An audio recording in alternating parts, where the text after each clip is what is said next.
Are you looking for American-made guard equipment at affordable prices? Guard Gear UK is your one-stop shop for all your Winterguard and color guard requirements. We supply a wide range of rifles, sabers, gloves, and equipment, all made by our partners in the USA.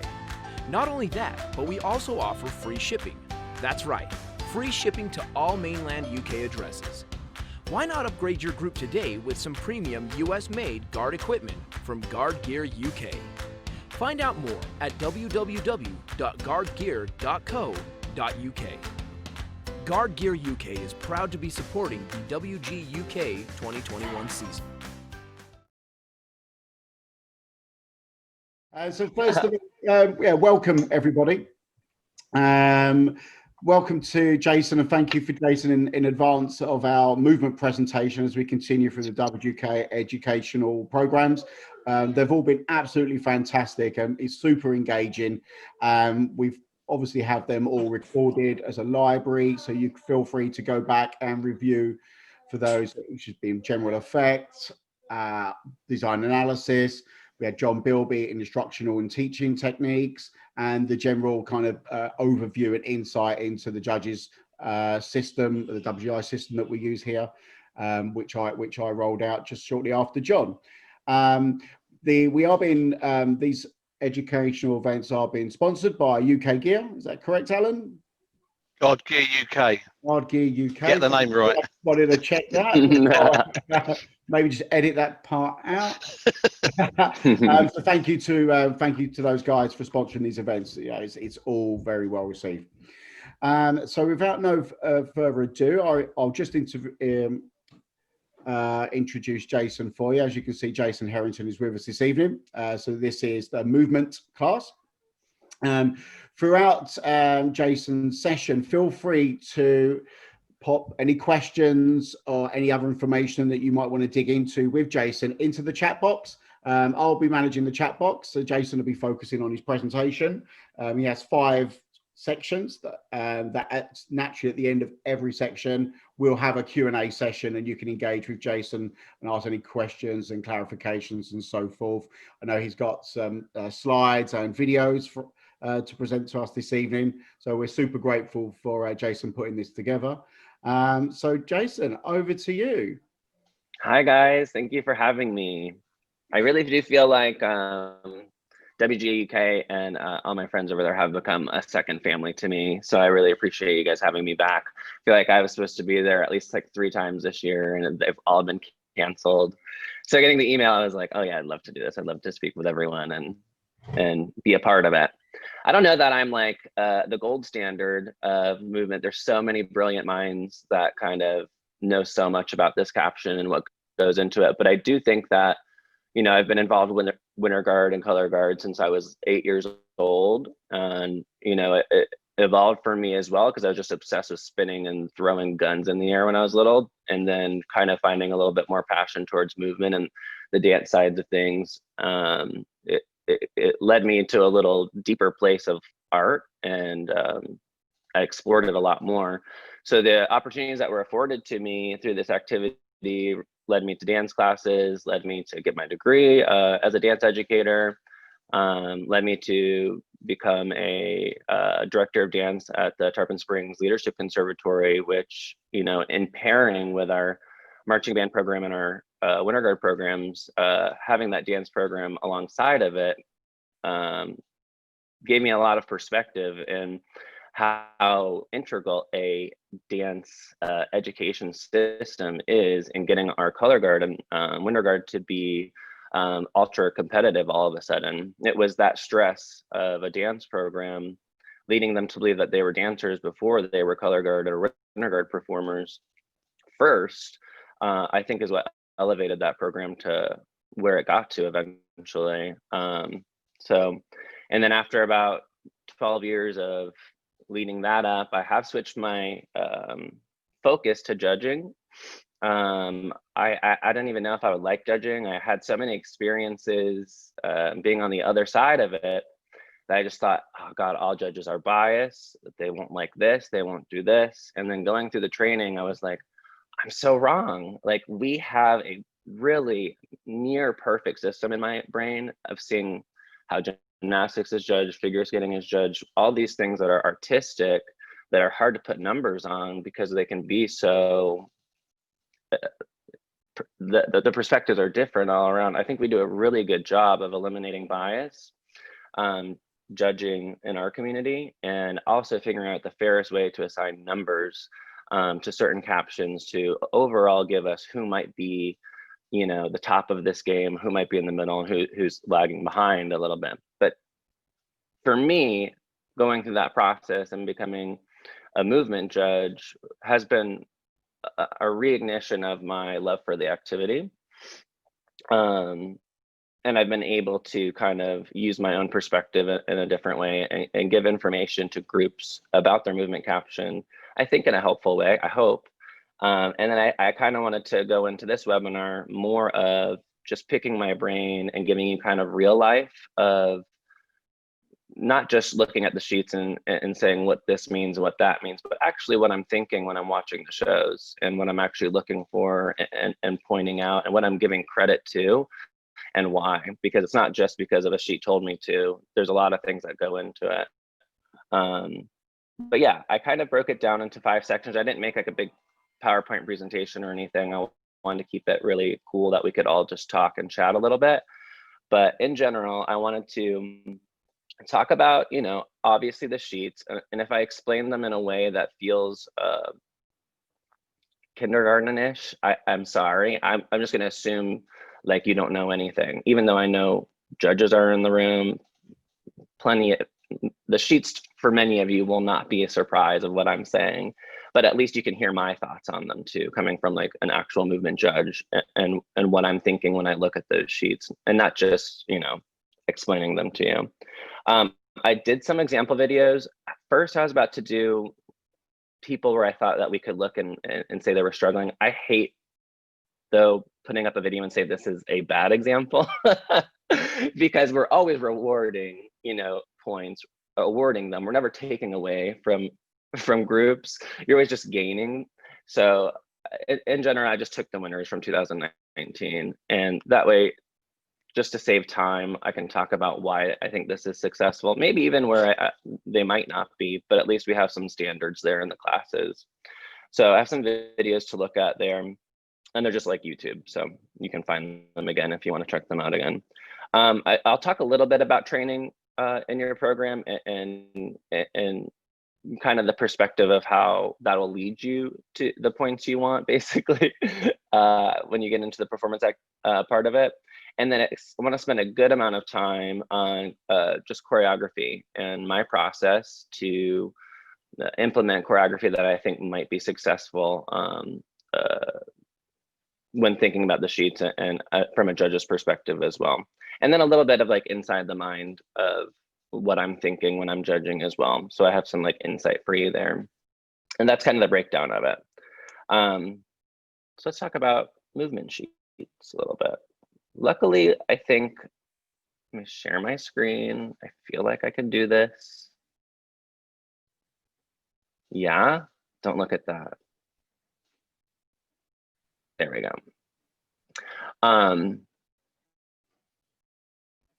Like I said before, I want to view full screen. You know, our sheets, the language in general is similar. You know, I feel like if I'm looking at the sheets, this little gray column, can you see my little mouse thing cursor?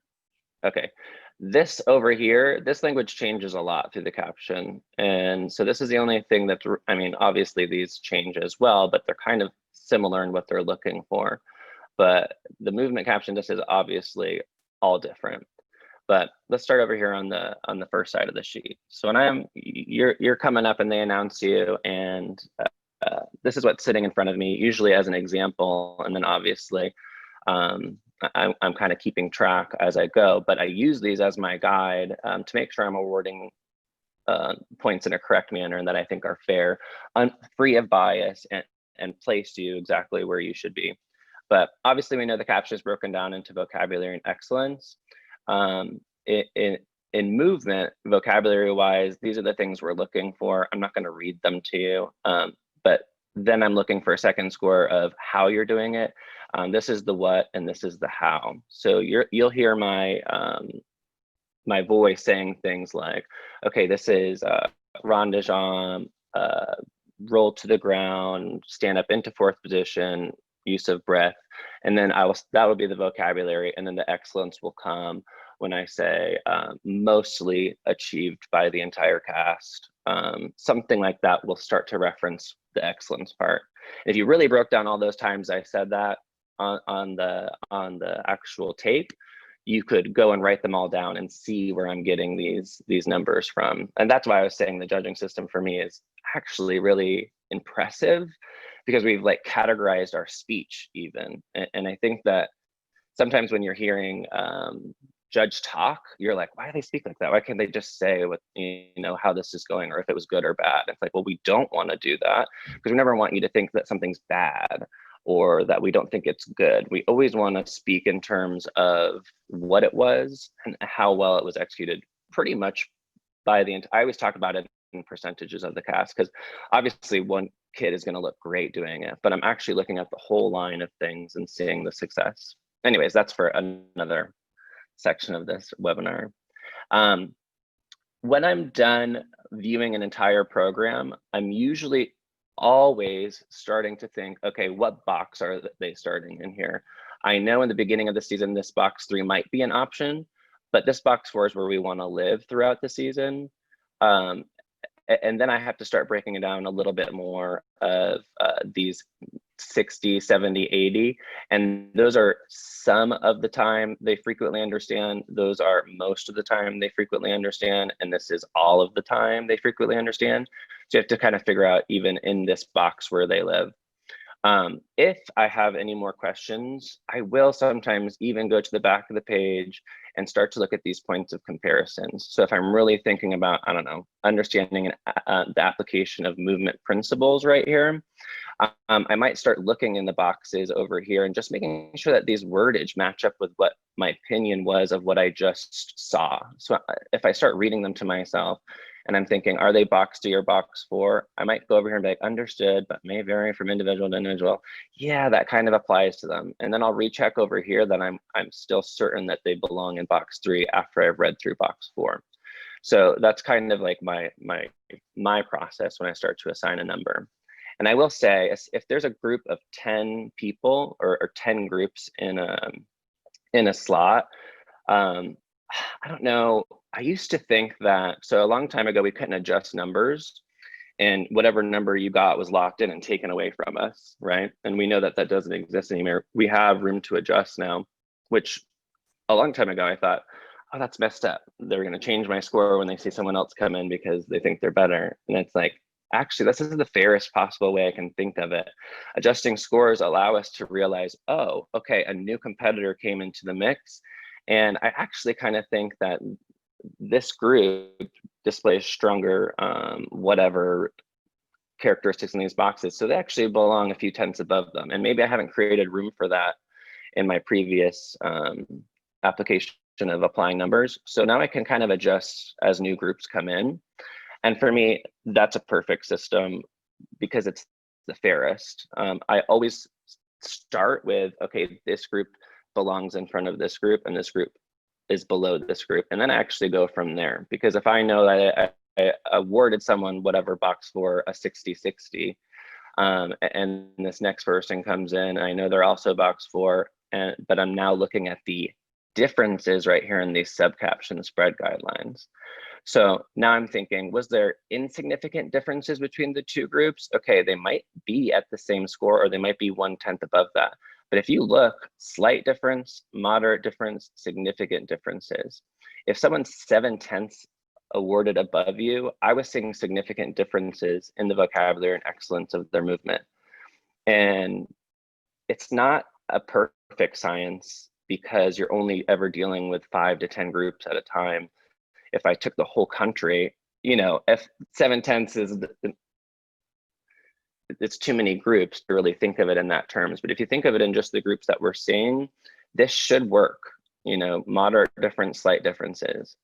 So I usually go here, and if someone's at a 60-60 and I think, yeah, there were slight differences amongst them, and I do think that this group was ahead of that group, I'll go to the 2 to 3 differences, and then I'll start to put something down like a 62, 61, you know. That's how we start to really award who's where in the group. I think that that kind of covers it a bit. I don't want to go through and break down every single one of these, but in general, that's my thoughts when the sheets are sitting in front of me, as I'm also sitting there trying to actually put everyone in some kind of ranked order. And then of course the total, and again, I'm going to talk like it's completely kindergarten right now. If I'm going to, let's just use that 60 again, I give a 60 for the vocab, give a 60 for the excellence, that's giving me 120 points, or you'll see that 12.0, and that's my 1/5 contribution to the overall score. I will say, as a movement judge, I am speaking from second 0.01 of the show starting to 20 seconds after the show, and I'm going a million miles or a million words a minute, because I'm commenting on everything. Even when just dance moments come up, sometimes I don't even look at them. And again, I'm kind of talking about another section that we're going to get to in a second, kind of inside the mind of them. But just to wrap up this sheet, I feel like I'm not saying the movement caption is more important than any other, but I will say that I have something to comment on literally everything. If there's some kind of motion happening on the floor, I can comment on it. If they're standing still doing nothing, I can comment on it. And sometimes I'll sit around and I hear none of the judges speaking around me because there's no equipment going, or like the G judges are taking something in and formulating their mind, or the design process is also looking at a moment to be finished, but my mouth is moving, you know, from start to finish. So just remember, like, the importance of this caption is everything, you know, any kind of motion going on is in these sheets and are capable of me contributing to where I'm going to rank these teams. So I think that we could take questions about sheets if you want to. Should I stop sharing my screen, or should I keep it up? We don't have any questions yet for you, Jason. Okay. We can certainly open the floor up if anyone has some questions based on that Jason's first section there. Yeah, I don't want to move on if there's actually questions about what these actually mean, or if there's any. There's not really a dumb question, because this thing looks daunting when it's in front of you. I mean, I had a question just looking at the sheets. Obviously, this is the movement section. Yeah. And I think it's the third point down on the excellence section. And it says achievement of blended body and equipment. Yeah. So, and if you're going to go into this, I'll be quiet. But I was just wondering kind of how you process, or I guess how you consider how the body and equipment formulates together for that, I guess, for that comparison point. Like how do you sit back and view that? Yeah, I actually, when we watch one of the videos, this is actually one of my points about how well I think one of these groups is doing with this kind of blended body moments and especially equipment challenges. I will say personally, I like to watch people spinning things a little bit more than even just the dancers that are sitting by themselves doing whatever combination they're doing in the front corner. I think that groups that deserve kind of that credit are those that are using their equipment and blending it in a way that, for me, there could be equipment in their hands or there couldn't be, because their entire triad of their body is involved. It doesn't mean making sure that someone's like doing a tendu while they're doing this phrase, but it feels like it's a full body experience, that there was a lunge involved in this opening of this whatever sunshiny rifle moment with their arms that led them into this choreographical moment. And I feel like when you blend body like that into the spinning, you start to see this mature overall performer. And it's on the A sheet, of course, because we want to be training our performers like that and everything they're doing. So in an equipment block, when you're just standing still and working on whatever skills you're working on, that's nice and all, but the real points and the real things are going to be in that blended body moments. And you can tell a difference, especially in these A and, where's my regional A sheet? See, it's still, all these words are the same even when I go into regional A class. There's still a blended body and equipment challenge. And if you look from A class to regional A, not a lot changes. It's like those two were, oh, look at this. This is actually very helpful. You can see this little second caption: understand the application of dynamic range through effort, space, time, weight, and flow in A class. And then it changed to understand the application of efforts of space, time, weight, and flow. It's just that dynamic range changes. So we're not really expecting too much different from this nationally competitive A class sheet versus the regional A class sheet. It's just those dynamics might not be there as much, those hards and softs, but we still expect those blended body and equipment things throughout the entire, whatever class that you may be. But yeah, I think to answer your question, just in general, I love to ignore the dancers for a moment and make sure that I feel like if I took the equipment out of their hands, I could be watching a movement phrase too. And that it makes sense together, that it's not like, so many times I see people that they're looking at a section of their show and they're like, oh, their feet haven't moved for a little bit. Put in a rond de jambe there, or put their foot up at passe. And it's like, maybe that's not for me to comment on their choreographical choice, but I can look at that as not something I can reward heavily in the blended body and equipment challenge, because it wasn't contributing to the equipment moment. Exactly, it seems forced, and I can tell those things, and I think they can too. It's never like just put their foot at passe if they're standing still. It needs to be a part of the story of why you wrote that equipment phrase, and that comes from whoever's doing your choreography as well. Never once in my life at Tarpon Springs have I stopped my equipment choreographer and been like, oh, they should do this leg here. I'm letting them come from their story of their brain, and their body is lending their contributions to the equipment work as well. So, and I think that happens in regional A a ton, where you can tell someone's sat there and been like, oh, they didn't move their feet, so just put it there. And for me, that's not achieving that blended body and equipment challenge there. Sorry, I'll talk forever. We have another question from Jason. Jason, do you want to fire your question over to Jason? Hello. Sorry. Oh, sorry. Yeah. Live from Jamaica. Live from Jamaica. Jamaica looks like The Simpsons. That's right, it is, you're right.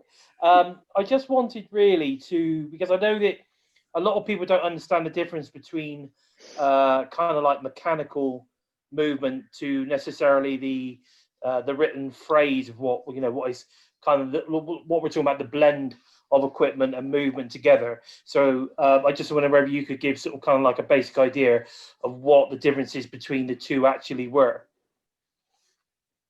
The differences between a phrase of movement and just the mechanics, like the mechanical movement of what you're actually doing, as opposed to the written flow and the blend.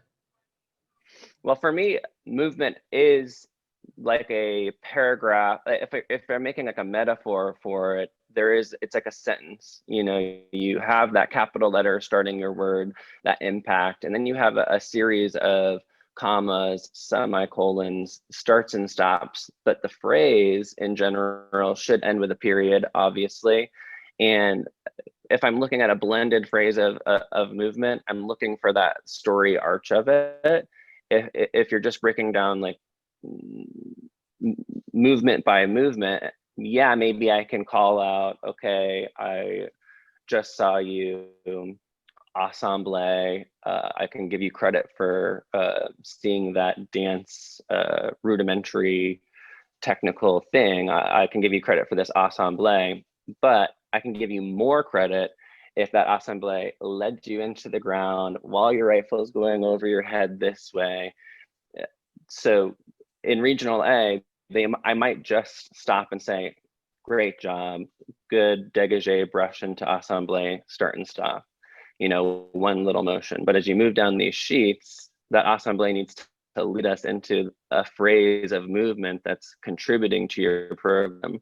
And I think that's kind of I think that's answering what you're saying. Kind of. I think the reason I bring that up, Jason, is because quite often when you talk to the UK movement judges, especially, you often get told that your mechanical construction of your actual, you know, phrase of what's written, they often talk about it being mechanical. So sometimes it has less value to what's written. I often dispute that because I kind of feel that if you're not getting the mechanics of something right, then clearly you're not able to complete the move. So right. I guess what I'm trying to say here is that, you know, it doesn't necessarily matter what you do in terms of the mechanics of it. It's how well you do it, right? And how it blends within the phrase of what's written. Sure, yeah, you'll still get that vocabulary side of things. You'll get that what for the mechanics of whatever you're doing. And even if it looks mechanical and maybe it wasn't even a phrase that looks blended and contributing to how you want it to, you'll still get that it'll contribute to that vocabulary score because I'm literally saying what you're doing out loud. And as long as they're, you know, reputable dance motions that are something that I can put into words, that'll be your vocab. The excellence part of it is now the how. You know, now I'm looking at over here that some, most, or all kind of thing. And if some are really understanding the mechanics of what you're asking them to do, that's obviously putting you in a different box or lower in the box. But if all are, especially in A class and regional A, if all are perfectly executing this little tendu, you can get so much credit for that because, you know, I have nowhere to go, but also say they all did that with excellence. Okay. This little vocabulary thing. Okay. But if you want to get into, and also what you might be hearing too, if it looks mechanical, and I'll get into this when I talk about choreography a little bit more, but sometimes I see like either someone was staging it and stopped and said, okay, this hold for 30 seconds because our dance choreographer is going to put something right there. And actually that reads as mechanical. It doesn't seem really purposeful. When I'm staging or someone's staging for me, we're talking about what movement should be going on here. That phrase should move a little bit over here. Okay, now you go down because that'll be a moment that they're down and you stay up. If it's staged with purpose, thinking about what movement's going there, the mechanical stuff goes away. But there's so many times I'm watching regional and A class that I'm like, someone staged them, told them to stand there for a minute, and then a movement choreographer came in and wrote it. It seems like two separate things, and it starts to look kind of mechanical. Someone staging your show should always be thinking about these people it's a ripple, and then these people are right here, and these people are dancing, this is up. It should always be a part of the design process, even the movement caption. And that's, I mean, obviously I'm thinking not exactly, I think regional A can get away with stage it all, not a lot of thought, this is your number and this is where you go. But that also might have to do with some of that mechanical talk to it. It might seem like they were two separate ideas and someone just filled in movement there. Sorry. No need for apologies. This is great. This is great. Okay, good. Jason. I'll get long-winded. Just stop me. Don't worry. Don't worry. You're all splendid. That's great. Good section there. Thanks, Jason, as well for questioning. As I said, guys, just feel free to put any questions or if you want any clarifications throughout each section presented by Jason, just fire away. But yeah, please continue, Jason. Thank you. Cool. You want to watch some videos? I think there are some sections I wanted. So now we can kind of start to talk about some of those things I just saw. I only picked the winners because I'll overthink who I'm picking and why. So I just went with the 2019 winners and I just did Scholastic to keep it simple on me. This is Fleming Island, who won A class this past year. I actually judged them many times before they went to WGI. There was a lot of talk on this group of they'll do well, but I'm not sure. I took a big chance on them on their last show heading into WGI, and I like blew them up and gave them like a big old number. And it's because in A class especially, I'm looking for a perfect example of what you're doing in class every day. It's all motions that you are trained to do, and obviously put into a little movement phrase or a story like we were just talking about, a sentence. But I didn't believe that they were choreographed anything that was above them. And it wasn't something like, oh, I saw this in a video, will you do this right here? Because that's not what you should do in A class. You're not trying to throw anything in there that's beyond them yet. You want to show exactly the skills that you've trained into them perfectly. And that's what I want to see in A class. And when I saw this from them, I thought they're not overdoing a thing. They're doing perfectly what they do every single day in class. You know what I mean? And that's for me a really successful A class color guard. Let's watch the opening movement phrase. I got to take my AirPods off because I don't think you can hear it with them. Disc. Hopefully you can hear the audio. Can you hear the audio? Yeah, you can hear that. That's good. Oh, and sorry, there's like a mom wooing the whole time.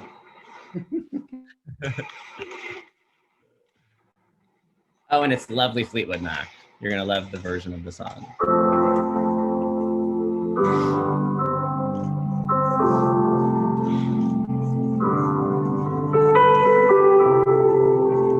We'll watch it once, just the opening move phrase, then I'll talk through it a little bit.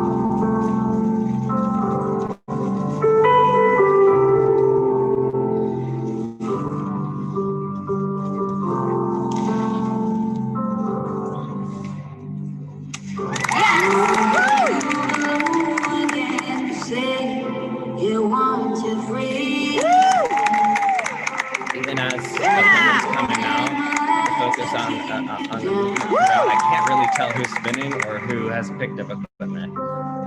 And, yeah, just in general, when your eyes, you know that equipment has come out, but you can't really tell who has stopped dancing and who has picked up equipment. That's pretty cool for me. And all of a sudden, just equipment starts emerging, because for me, again, like we said earlier, if you take away the equipment, there's still dancers and movers there. They really didn't need it.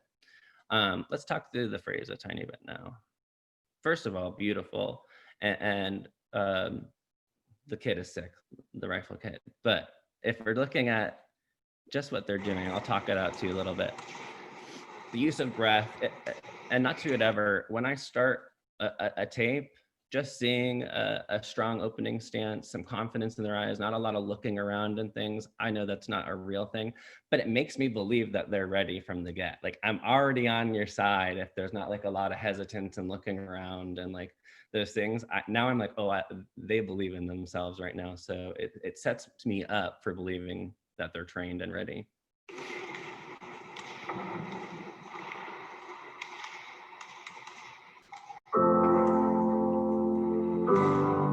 Breath, ease and control, obviously a good understanding of use of plie, undulation of the rib cages, nothing gigantically athletic, but when they come off the ground, there's energy in their feet.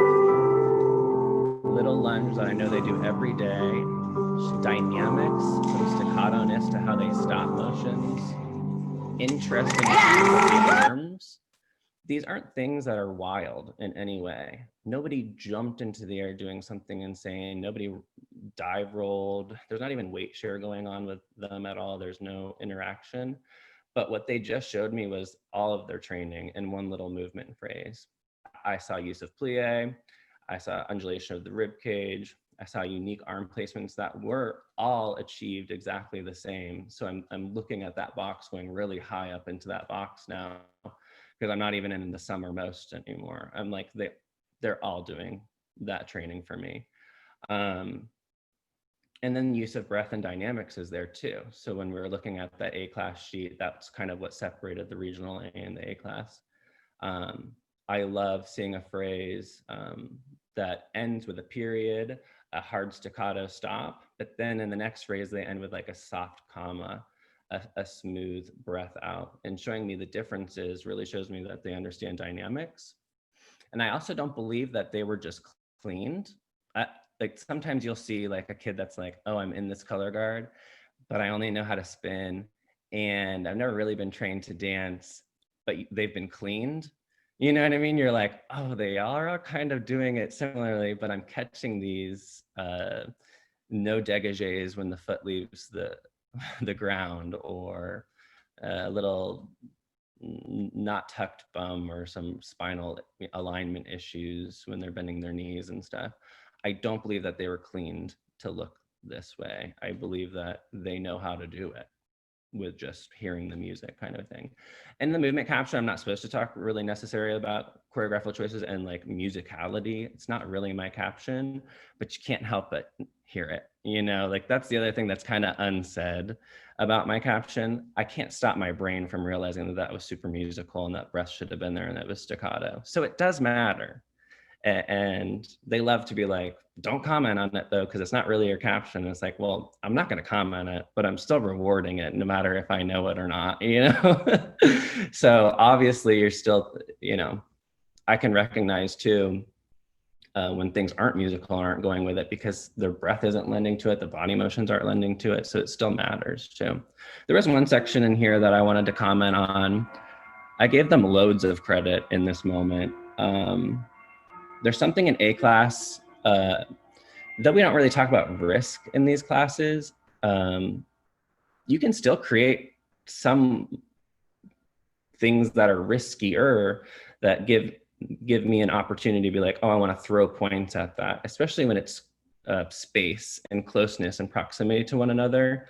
You can tell the groups that clam up or shoulders get high and things get scary feeling when people get close to one another and work in proximity to each other, and those that are really relaxed and stay in their bodies and proximity doesn't affect them. Especially in A class, I love to throw points at that.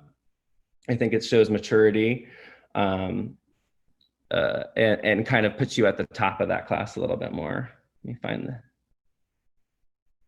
the 145. Just this moment, there's so much going on.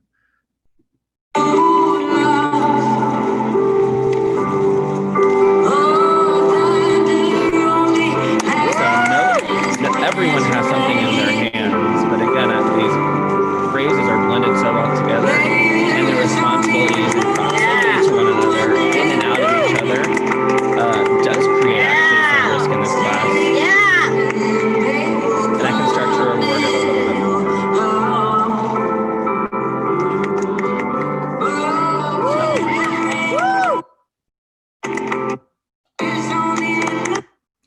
And if I'm talking about too, just the choreographical approach, I know whoever was staging this was starting and stopping them in ways that was like, this is where this toss goes. This person needs to roll to the ground there.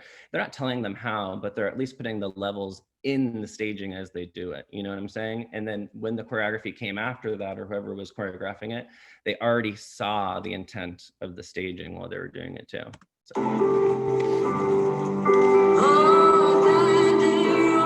Lots of levels to look at. Obviously, you know, beautiful weight shares, level changes all over the place. Yeah.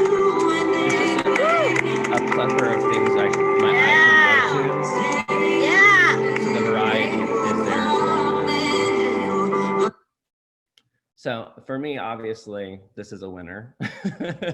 They left with a gold medal around their neck, but because they're more of a hometown team too, I got to see them develop, and I gave myself a pat on the back for giving them that really high number in the beginning, because I was like, yes, because they won. I knew they were going to win.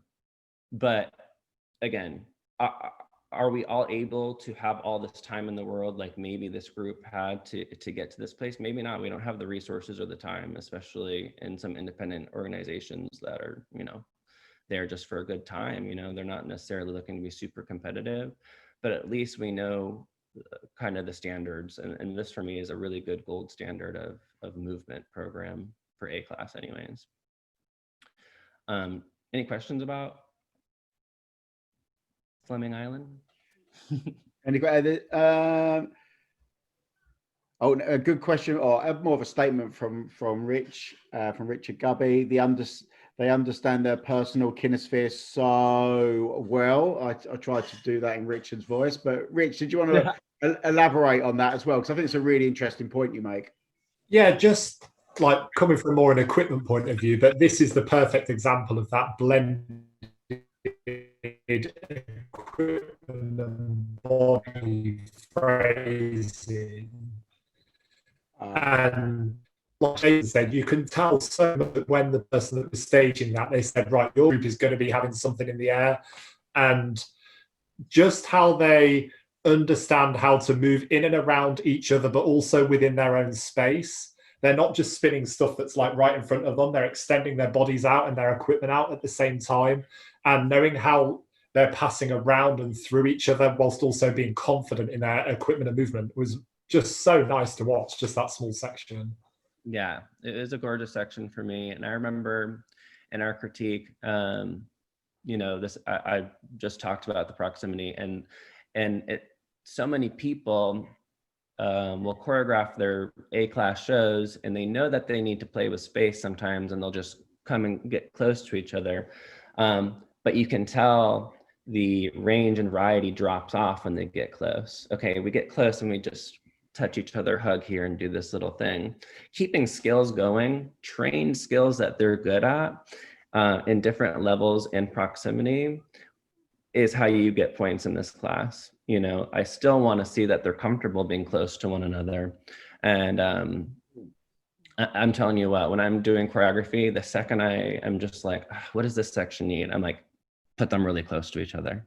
You know, like if I'm ever just thinking, how can this be a little bit more effective, especially if we've been apart for so long, I'm just like, clump them up really quick.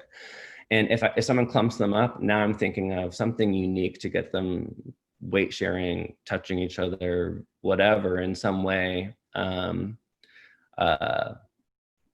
that just seems interesting. I love anytime I'm watching someone stage a show and they make a little clump of people, I'm like, oh, there's so many possibilities, you know, and I can show off here, and we're gonna get credit for it because we're all so close to them. So don't be afraid to just throw 6 people in a clump and be like, stay there for a second and we'll talk about the ideas we can do in this little clumpiness. Thanks, Richard. Mm-hmm. Good input. Just as Jason, when you're playing your videos, I don't know if you'll need to turn the volume down because you can just hear. I think it's really interesting when you're talking over the videos, but you're a little bit quiet. Oh, okay. So maybe I think just the video down, the volume on the video. I think that might help because it's really like blasting. I'm sure. I'm sorry. Well, that's all right. It's okay. Thank you. Oh, yeah. Okay, let's look at the open class winners. I actually saw Fishers at WGI. I never judged them. I hadn't seen them in a while. They're relatively new to the game, actually. And then they came around and won open class this year. It's a little blurrier of a video. Sorry for the quality. For me, when we're moving into these open class areas, obviously everything applies from what we were just talking about. For me, there's a little more athleticism. You can tell the kids are moving up the rung in strength and athleticism. Obviously, we're going to start seeing skills more in the air, more skills on the ground.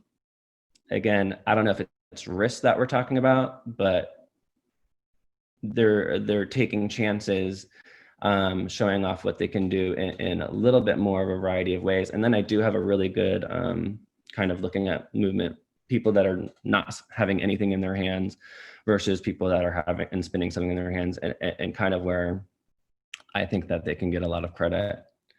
Let's look at this opening phrase again. Fishers. Things which are equal to.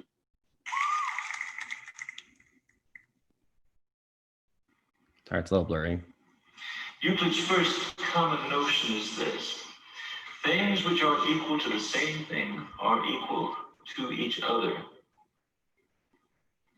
That's a rule of mathematical reasoning. It's true because it works.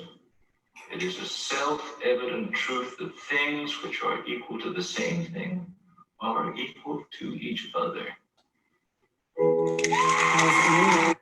So, and I'm not trying to make this a webinar based off of what is A class versus which is open class, because obviously it's kind of clear to us and to most of what classes our group should be in. But just looking at the first phrase from Fleming Island, which I can reward so many points to on the A class sheet, now that we're moving into this different sheet of open class and talking about a whole other level. They're both great. It's not saying that, you know, we can compare them to one another, because of course we could, but what I'm seeing is a vast difference in speed when I'm now looking at Fisher's. They're playing with slowness versus quickness in the choreography, and the athleticism now being thrown out there is a vast difference as well. Propelling themselves into the air in new and interesting ways, all still while keeping the same kind of basics, movement program, training things that we saw from Fleming Island. But let's do that one more time, just so I can speak a little on it. Try to keep it a little lower.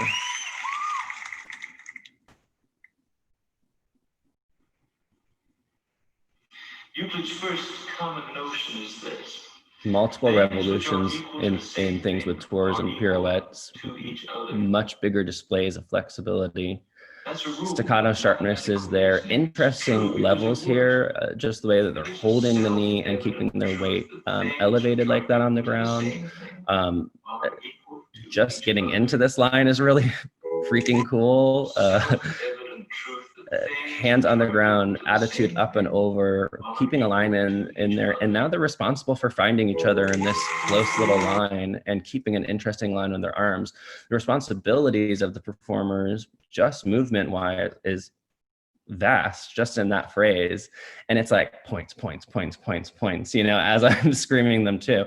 There was some moments of me to say some, though. If I looked in a few certain places, I thought, oh, I'm sorry, most, you know, not all performers were achieving exactly the same there.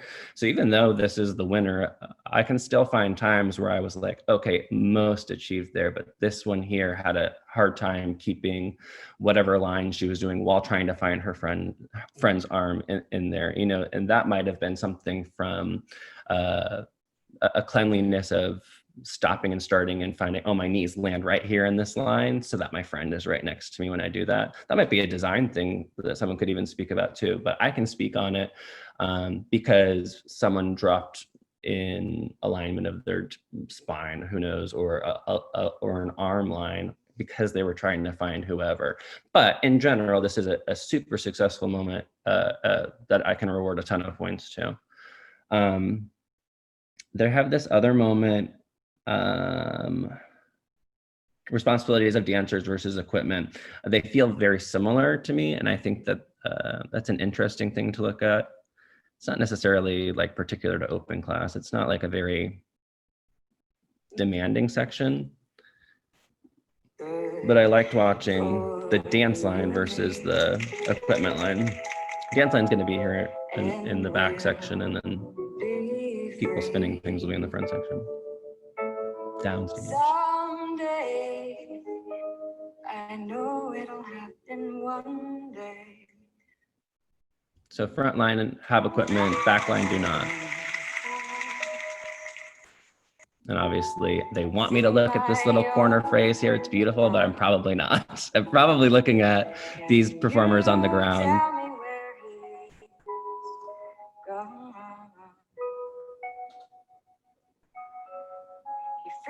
Do that one more time. And I'll talk on it a little bit more.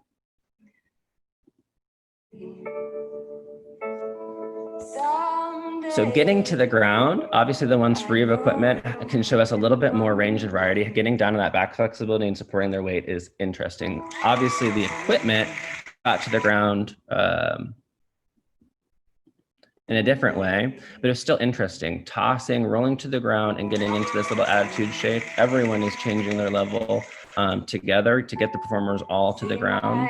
But again, if I eliminate the equipment from the equation, I can't really tell these two lines of who's dancers and who's not, even though they had different responsibilities. For me, when I have, okay, we're all in the same staging and we're all going to the ground, but someone has equipment in their hand, I'll probably give the more difficult stuff to just the dancers like you just saw. That's a hard way to get to the ground, plieing, going into a back bend, sliding to the ground and getting themselves there. And then the equipment had a little easier version, but for me, they all felt similar. You know, they all felt the same, and I almost lose again who has equipment in their hand and who doesn't. But not only did I able to reward those back dancers of a very difficult skill to get done to the ground, now I've also forgot who's even has equipment in their hand through that whole phrase. And then when they're getting up off of the ground, there's even a couple moments, if you watch this last performer get up, and I'm telling you what, I love to watch someone stand up from the ground too. Because those that can really hold their weight and make a level change perfectly, that's speaking to their training as well. And it's an easy way to just be like, yeah, you don't understand how to use your core and keep your alignment as you stand up. Beautiful, beautiful. A little sketchy there. Sorry, I know I was gonna try and speak nice about everyone, but there's a moment there to say most again. So again, even though this is the gold standard right now in open class, I still have opportunities to say maybe no, you know, and here. And that's when you see like these caption flips and things. I don't know that they won movement, maybe they did, but I'm catching some things, even though I appreciate a lot of what they're doing. Questions about Fishers at all? I think one of the so Karen makes a good comment in terms of what we're just about to go into in terms of virtual season.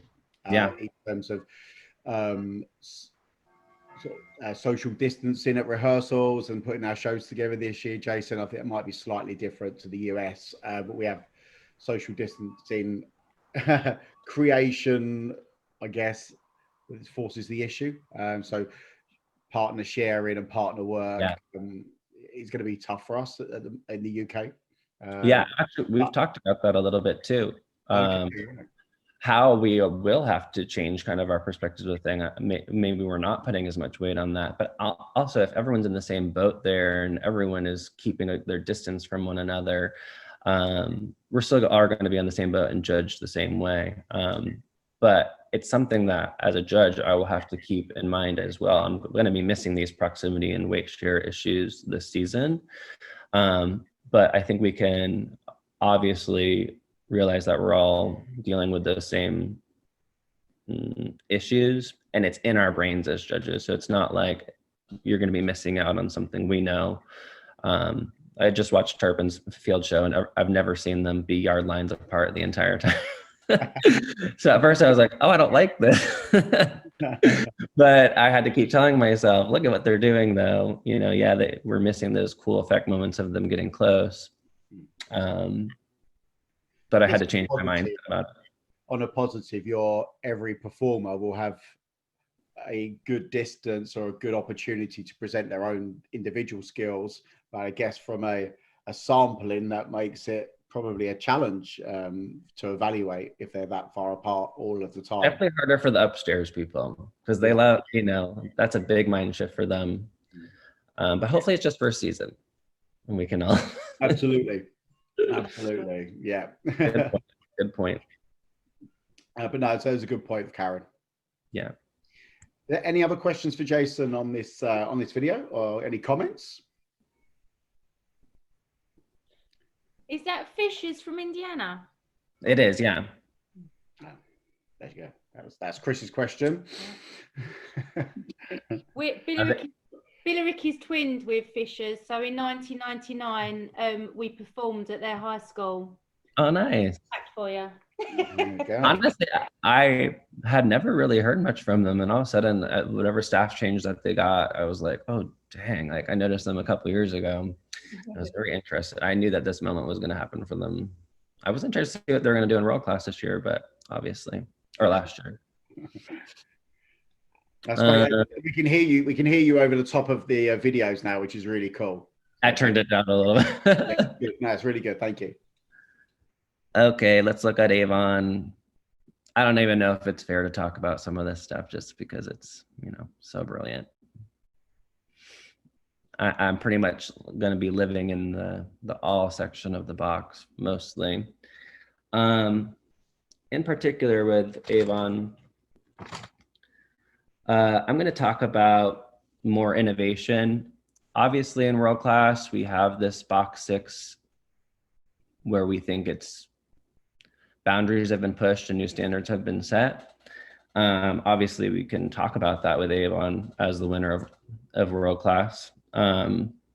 But not to take it in a way that feels or out of sight for even our groups. There's things we can still take from it and think, oh, okay, this is manageable, or I can learn from this and apply it to my group as well. Because sometimes I think when we watch these top 5 groups of world class, it seems superhuman, you know, and we're like, that doesn't really apply to me or my groups. That's not necessarily true. Incorporating props into the phrase that you've made. Like I said, this class is about risk, and we want to see them take risk that results in new ideas for us and makes our mind go, oh my God, I never even thought of that. That's what we want to see in world class. I love being like, what? I never would have thought of that, and you just showed it to me, and that's really cool. But I still see that in A class and open class sometimes. Yeah, maybe they might not have risk and it doesn't feel like it's something scary that's going on. But I can still be like, oh, that's cool. I never thought of that way. And I think they do a good job of that, especially when they start moving these tables. 350, it's the longest video. We'll just start here. I'm looking downstage at these tables, the movement and the equipment section.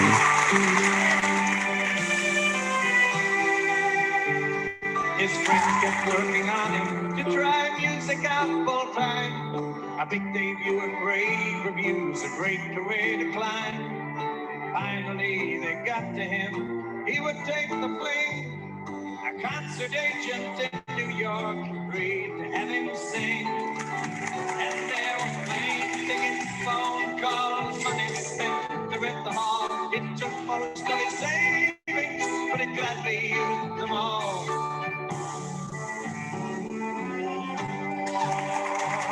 But music was his life, it was not his livelihood, and it made him feel so happy, and it made him feel so good.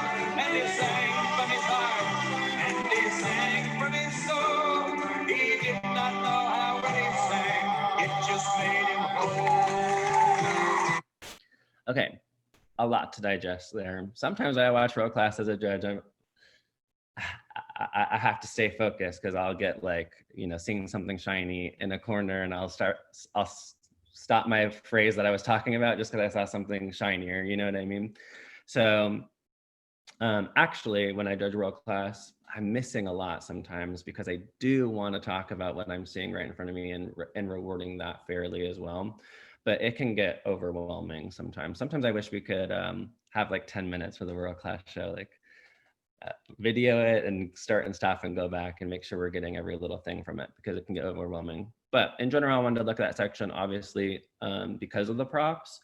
I'm not saying you need a prop to create this kind of risk or this kind of interesting levels going on, but the fact that it was a prop that was useful and contributed to things like levels made my eye go to dancers spinning around on their stomach, keeping whatever position they were, and it contributed to the equipment phrase, you know, the rifle going up and over my legs as I spun around to, you know, everyone's responsibilities are lending to the next person's. And then to just add on to it, this use of this prop being actually useful in both equipment and movement is also a time I'm just throwing points out, you know what I mean? There were some times that I could talk about some differences in energy and feet and things amongst the performers, but you know, those are just little tiny things. But we'll watch that phrase one more time. it's hard for me not to watch the dancers on the table, but if I kind of watch what's going in and out of them, in and around them as well, there's a lot to talk about. Music out full time. A big debut and rave reviews, a great career to climb. Finally, they got to him. Weight share on the prop, using that to actually elevate the angles of their legs, those attitude positions up and over. Super interesting. Kind of watch the equipment, the actual rifles moving to the table, in and around, over the dancer as they do that little belly slide. Again, there's some differences in energy in the feet there that I want to maybe comment on. Was his life, it was not his livelihood, and it made him feel so happy. And there's things that they can't accomplish on the ground that they can accomplish with this little level of raise here. Grabbing the sides and being able to undulate their shoulders and rib cage from side to side, having the legs hang off in different shapes are things you can't really accomplish on the ground.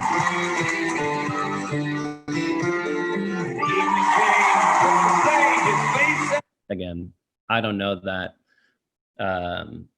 but even when I see like in A class and regional A, if they have a chair, if they have whatever they have, that creates opportunities of things they couldn't just do standing or on the ground, that is opening up an arena of more points for me to delve out. Because now I am saying you have a responsibility of keeping your weight somewhere in a different manner that shows maturity. And again, you have to make calls with that kind of stuff, because obviously this is Avon and world class. I'm pretty sure that they can handle what's being asked of them with these props, even as, you know, interesting as they are.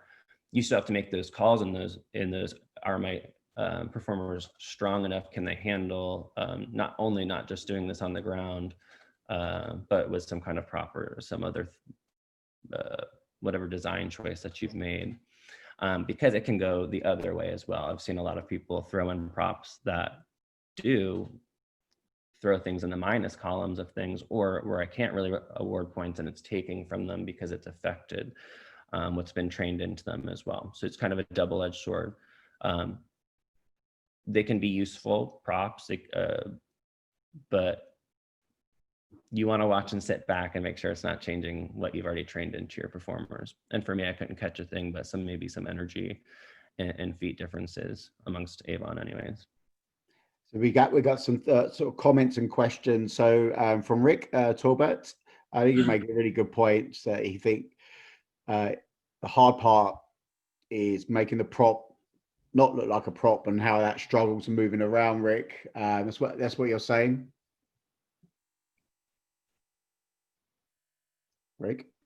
Yeah, I think it's, you know, when you're building a show and it sounds like a good idea, but then when you put it on the floor, and even a movement might be cool, but I think we struggle lots of times here because we don't necessarily have vantage points for shows, you know, in our halls. It's a really tough one. You know, we had a session a couple weeks ago, and some of the things that we talked about there with movement, you really got to see it, or at least have a mind to do it, which clearly I don't. But yeah, I think it's that whole piece of making the prop part of just like a rifle or a saber or a flag. Yeah, and I think it's key too that sometimes our dancers become prop movers, or the people that aren't the, you know, aren't part A at that moment. People who are parts B and C start to become responsible for props, and it becomes something that is pedestrian or utility like. It's just necessary. And that's what you want to avoid at all costs. At Tarpon, our props are made. Maybe they're not pretty yet, but they're there for the staging process. And we're not ever making them move things or utility style, you know, just to change the stage, without knowing that we can make it make sense, movement wise, story wise. No one's ever going to catch us just moving something that's not purposeful, because they were there while we were designing the show. And I think that happens a lot of times too, when people don't really have the props that they're using while staging, and then they get to that section, and then all of a sudden it's like, oh, it takes a lot longer to get there, or we didn't know it was going to take that much time. So now we just see these hurried, rushed things that we can just not award points to at all. So again, everything starts at those first design meetings, that first weekend of when you're putting something together, coming prepared to the table, knowing these are the props, this is what it is, and we're going to stick to it, not ripping things apart when they're not working. Come to the table with the ideas ready to go, and art will start being made. It's when we start being like, oh, okay, it'll be something like this, and you come back to it and you try to force something to happen, that from a judge's perspective, we can tell and we can see, and we can't, get on your side as much as you'd want us to. Yeah, that's a really good point, Rick, that props don't just become utility, that they're going to be usable in a way. And if you're not moving them at all, awesome. But if you're not moving them at all, is it just an aesthetic thing? Is it a backdrop? If it's a useful thing, we have to make sure that we can show all of our best skills while using them as well, that they don't become a hindrance. We have a question from Bridget, which is her question is a very valid one, actually. A question that we get asked is, how much does movement need to be coordinated in order to score highly? And is that part of the assessment? You're talking about like cleanliness? Like in sync? Let's bring Bridget in. Bridget. Yeah. Hello. Well, the question I'm asking is really, I mean, when you watch that piece that we've just watched, part of the reason why it's so impressive is because of the way that all the people that are involved are coordinating their movement. So it becomes, there's an overall effect being created by different parts of the part that each person is playing to create that overall movement effect. And so my question is whether you would, as a judge, whether you would score more highly if you saw something where so it's like, is the overall thing more than the sum of its parts? I guess that's what I'm saying. So if you have people doing things and they're great, but then when they come together, they make something that's even better than that, does that then add into, your reaction as a judge? Well, as a movement judge, maybe I can't comment on those things. Obviously, you're talking about some things that come together upstairs. And obviously an effect judge or a design judge is going to be able to see that a little bit more and throw the points their way. When all those coordinated movement equipment skills are all coming together to create a bigger effect, you're going to talk about that upstairs. But like I said earlier about choreographical choices or music selections and things or colors that I'm not supposed to comment on, again, it's not like I'm blind to them. I may not be vocally saying it, I may not be really rewarding points to those kinds of things based off of the sheet, but I'm not blind to it. I'm still going to get goosebumps in those sections, and I'm still going to get those feels because of those effects being raised, and it can't help but elevate my melatonin, I don't know, what is the something in your brain that shoots up there, and it makes me more excited about the movement phase no matter what. It's a good point to be made. It's not my caption necessarily to comment on, but it's not like I'm blind to it.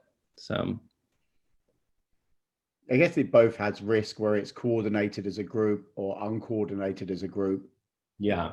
The choices that they make. And I think maybe Bridge, if it's coordinated as an ensemble moment or a layered moment, I guess there's more opportunities for it to be easier to sample from a movement judge because everyone's doing the same, where sometimes if they have to dig in because there's individual moments taking place, different skills of movement, that's probably more of a challenge for the movement judge themselves.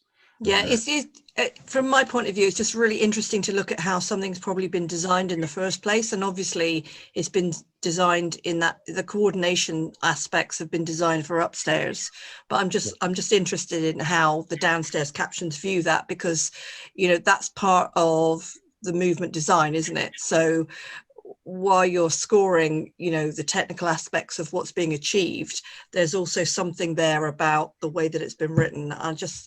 just, you know, as you say, when you watch something like this, you're just in total awe of it, Yeah. but you're also in awe of it from the design aspect as well as the performance aspect. And they're consequential results of design. You know, again, if whoever's upstairs designing is coming to me and giving me their thoughts about why they're putting them there and this, and telling me what the overall effect is going to eventually be, I, as a movement choreographer or as their dance teacher or whatever, can start to already be plugging those things because I know the effect that they desire. And then the consequences of that is now you're getting levels. You're seeing me come in and out of the ground, up and around them, because I understood the designer's original intent. And we were all a team in the design process. It wasn't just someone standing up there putting people in spots. There's 5 of us discussing and understanding the intent of why they're doing that. And we can all go and do our parts all on the same page. And you're going to get that great effect that you're talking about. And the movement judge downstairs is going to get all this yummy vocabulary to deal with because of those sections as well. That's a really good point. Thanks, Bridget. Hopefully that was helpful to you as well. No, that's perfect. Thank you very much. Thank you. Really good question there as well.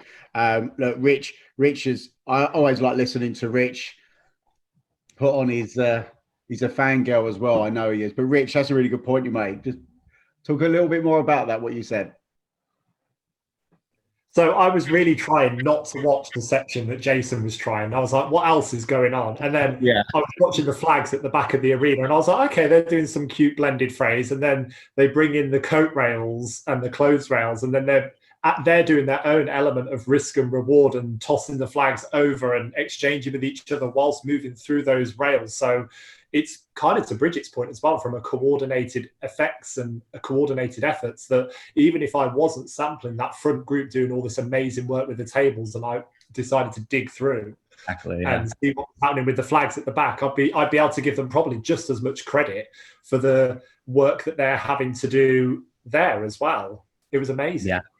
And that's what I was talking about. It is such a detriment sometimes, especially when we're downstairs like that, because we don't get to be upstairs and we are missing some things, but we have to be looking exactly what their feet and hands are doing, and we need a little closer look at it. But Richard is right, and I am a kid that starts to see something shiny, and I will stop my point and lose my point because I saw the next best thing happening.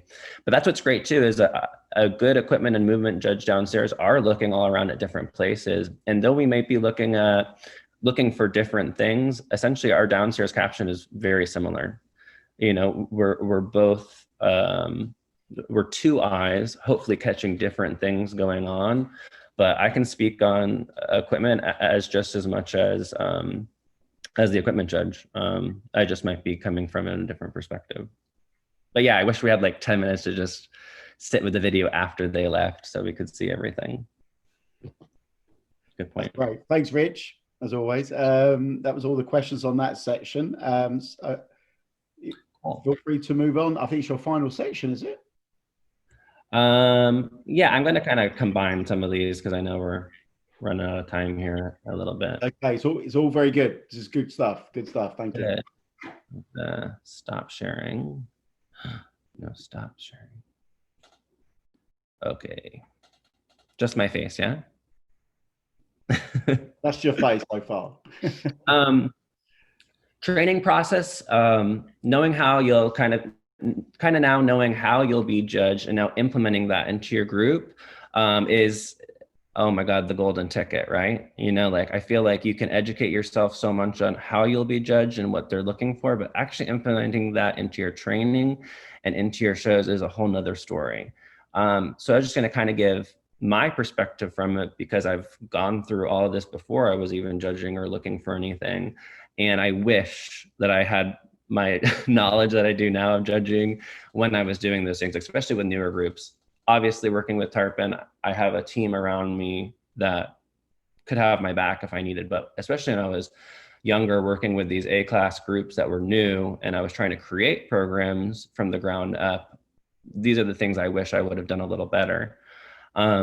First of all, training process, starting with a focus on strength, athleticism, fitness is obviously something we're all like, yeah, let's run, let's do push-ups, let's do that. It is an entire different mindset, fitness is. And I'll tell you what, a strong group is going to be more essential than a pretty group, breathy and flowy, and they're just so pretty to watch. No, I want beasts.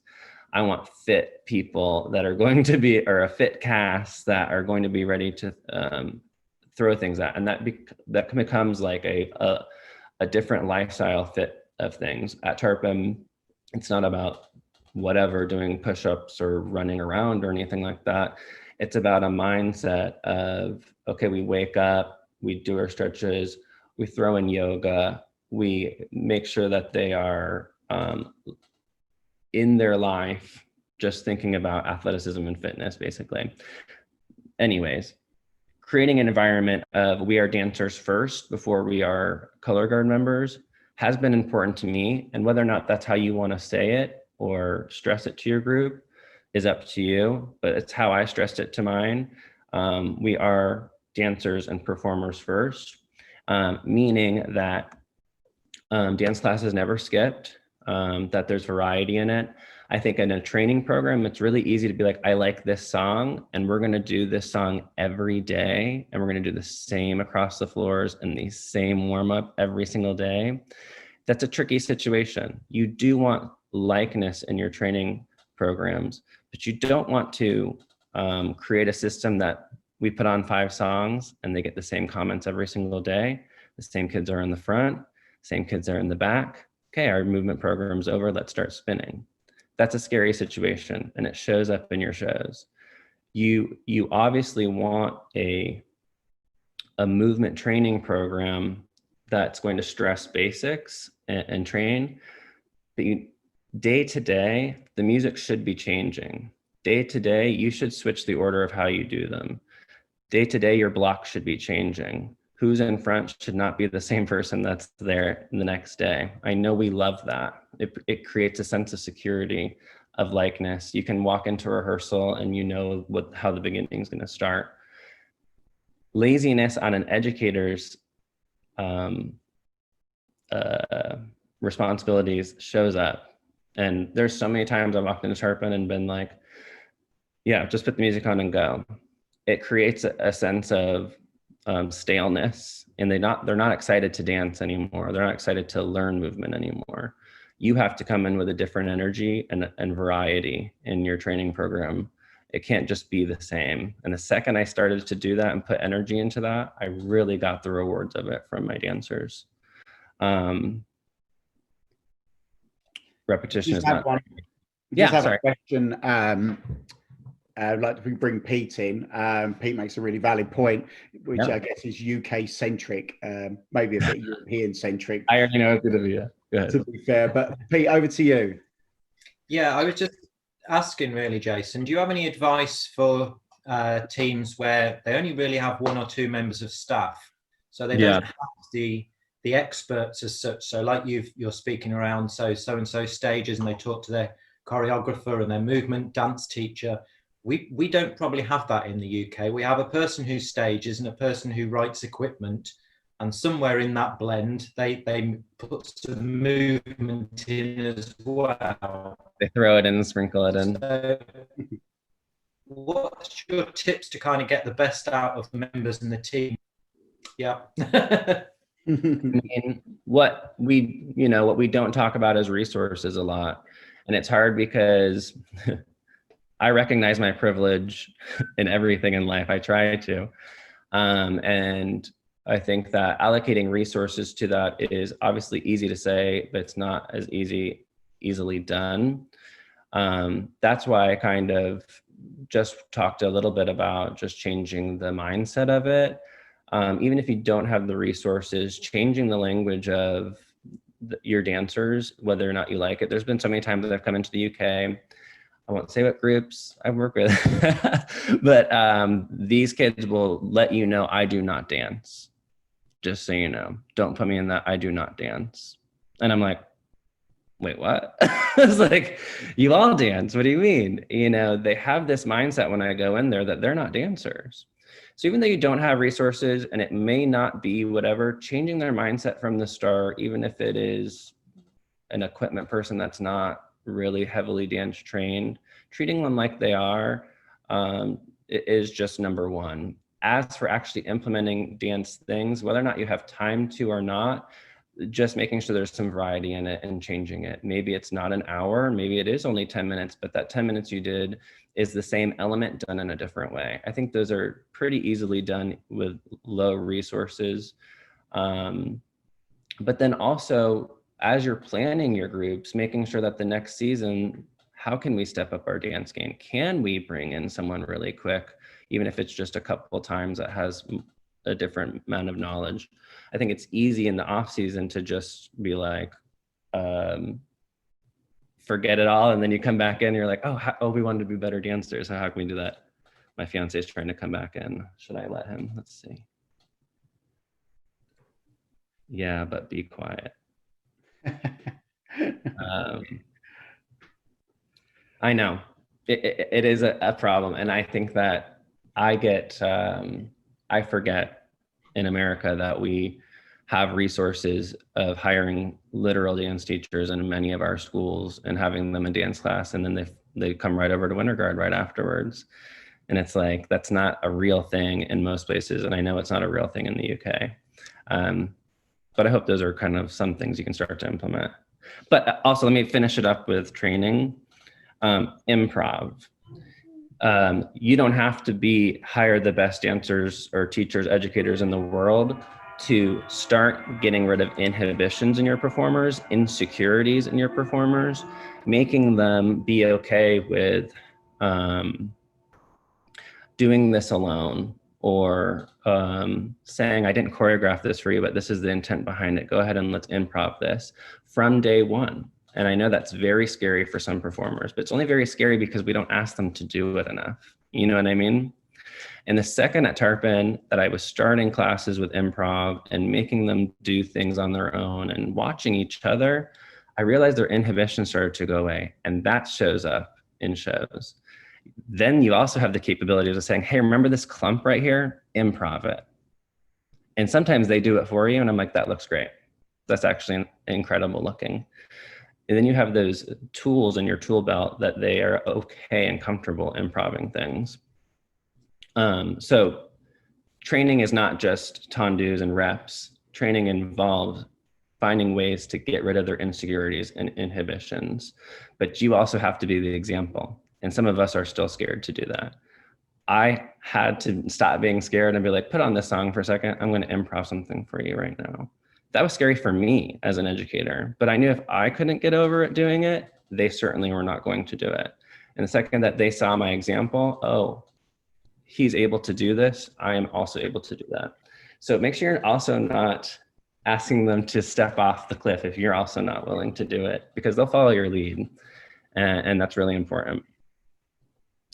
Choreographical approach. I'm glad we actually hit a ton of this while we were watching the videos, which I assumed would happen. Let me just make sure I really didn't miss anything. Use what they train in class as you do choreography. Anything new motions, add it to their basics. So if you do really want something in the show that you've seen or you think is really musical in that part, go ahead and put that as their next across the floor and just stick it in there some way. It may not even be the same way you're doing it in the show, but make sure it becomes part of your training. Because again, we can tell. We always know. I keep it simple in the choreography approach. It's like a skeleton for me. When it's staged and nothing's going on, I'll start to keep it simple. Roll to the ground. Okay. A week later, roll to the ground, but do this little arm with it. You can start adding layers. It's a painting, keep on embellishing throughout the season. Don't change and rip it up. When a moment isn't happening and you're not getting the credit you want, embellish it. Stop getting rid of it and moving on to a whole nother idea where they're in different spots. You're losing time. Add on to what they've already done. Try to embellish it when you can and fix it from that point. My last resort is ripping something up and changing it completely. And I feel like that helped us a lot get a little bit more out of our productions. Especially in regional and A class, try not to choreograph parts before it's staged. We talked about this a lot, but I always catch when they learn this phrase before it was staged and it does not work for where they are. You know what I'm saying?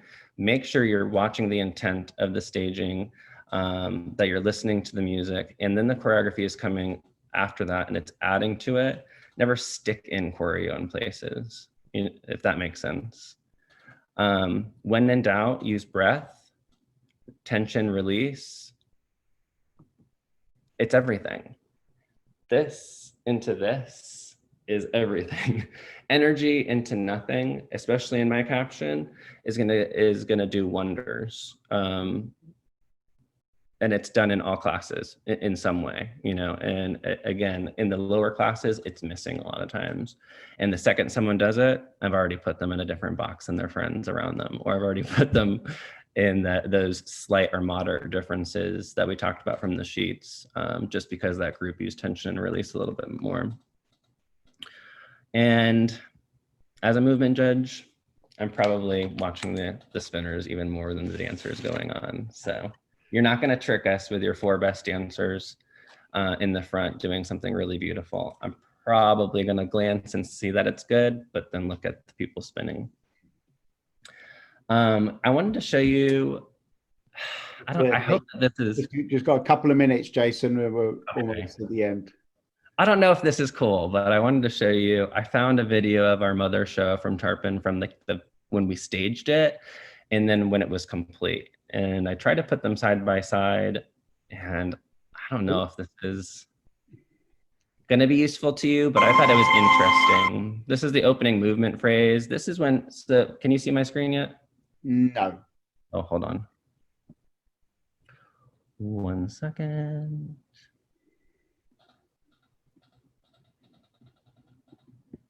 Move. Okay. Share screen. Share desktop. Now you can see my screen? Yeah, we can. Okay, let me move this. Okay, so the top is Rick Subel staging it and nothing going on. Though we did not have props here, you can see where we've like circled in blue tapes and things, at least so we can kind of know that level changes would be there. We try to prep the floor as much as possible beforehand. And then this is still a rehearsal video, but it's at the end when I have embellished things. And we can catch a few times when I've obviously stuck exactly to what he wanted, but then embellished on them. But this is just Rick doing the top. And there's a lot of movement already involved in which I could just use and go off of. And then the bottom is obviously when I've judged it all up and put what I think would be impressive for them there. New York is proud to present Tarpon Springs Winterguard.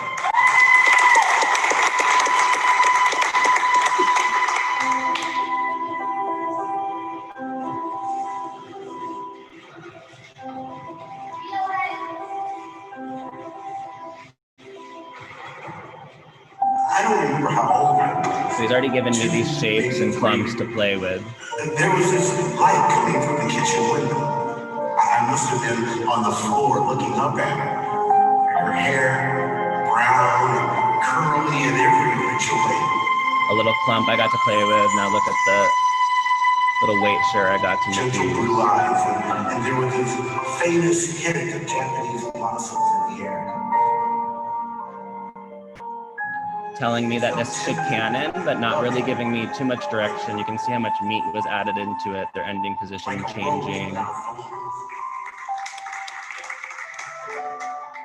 This, you know, ripple being a little different by the end too, but I knew his intent.